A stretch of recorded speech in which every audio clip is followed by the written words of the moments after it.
Yes, I mean, I started when it was just me and the cameraman and a clockwork camera. Yeah. You don't make natural history films like that anymore.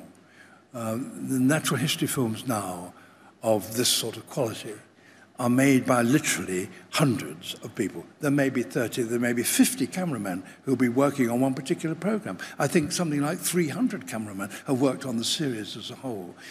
Because now you've got the facilities to go up in the skies and the bottom of the seas. You can trek over the polar wastes. You can go over the deserts. You can be in the jungles of the world. And all those pictures you can bring back in order to give a unique picture, which human beings haven't seen until this generation. One of the most immediate dangers that are facing the planet today is, of course, rising temperatures.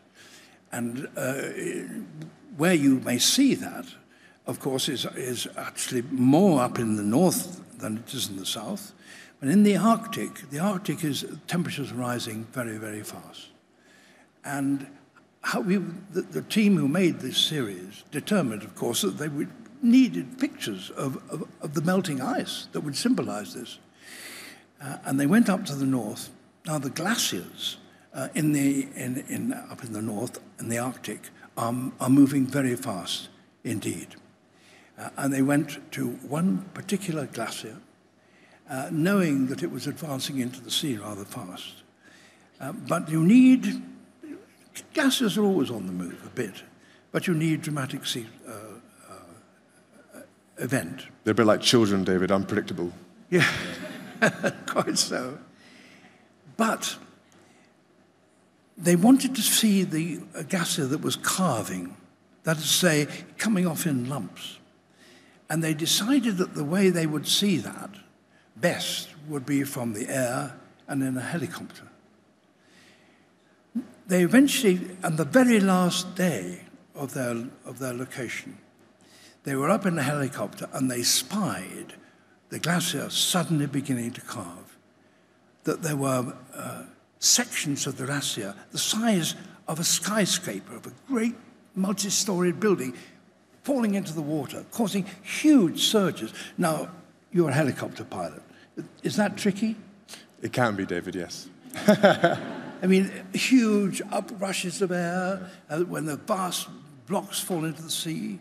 And what that does, and if you're a pilot, I mean, you will know how you're going to get a steady shot to see that. The pilot who was working on that helicopter has my admiration, and you would know much more better than me how skilled he was to get the sort of shots of the carving of the glacier, which is included in this series. All helicopter pilots are very skillful, David. For many years, though, as a TV presenter at least, you held back a bit from speaking quite publicly about environmental issues. Was there a reason you decided to do that?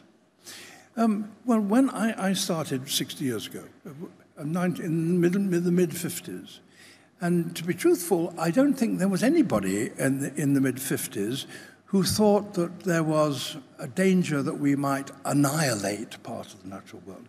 There were animals that were in danger, that's true. And there were animals that we could see, if we didn't do something, they were going to become extinct. And the notion that human beings might exterminate a whole species was a slightly, I wouldn't say alarming one. You just hadn't thought about it. And if it did occur, as it did with the Arabian oryx, for example, it seemed the exception. Now, of course, we are only too well aware that the whole of the natural world is at our disposal, as it were, that we can do things accidentally that exterminate a whole area of the natural world and the species that live within it. It's difficult to overstate it. We are now so numerous, so powerful, so all-pervasive.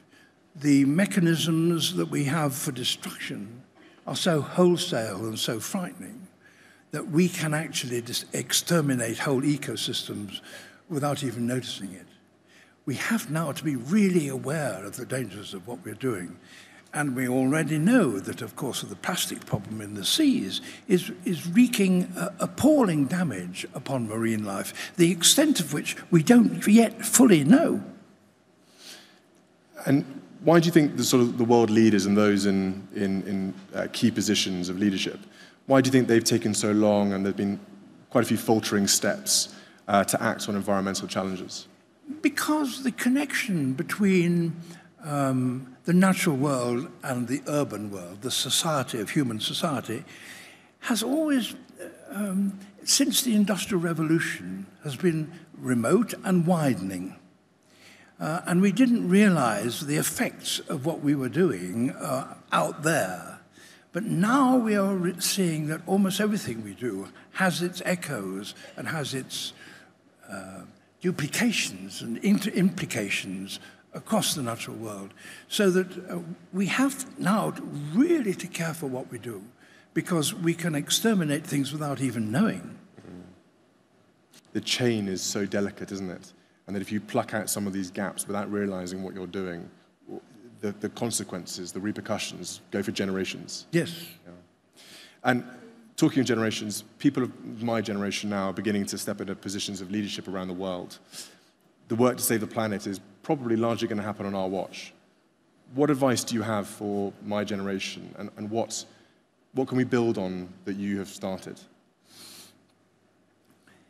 I think the paradox that there has never been a time when more people have been out of touch with the natural world than is now. And we have to recognize that every breath of air we take, every mouthful of food that we take, comes from the natural world. And that if we damage the natural world, we damage ourselves. We are one coherent ecosystem. It's not just a question of beauty or interest or wonder. It's the essential ingredient, the essential part of human life is a healthy planet. We are in the danger of wrecking that. If we don't recognize the sort of connections that I've been describing, then the whole of the planet becomes in hazard. And we are destroying the natural world, and with it, ourselves. David, it just remains me to say a huge thank you on behalf of everyone here for you being here today to talk so openly, and a huge congratulations again for winning the Crystal Award. A round of applause, please, for Sir David Attenborough.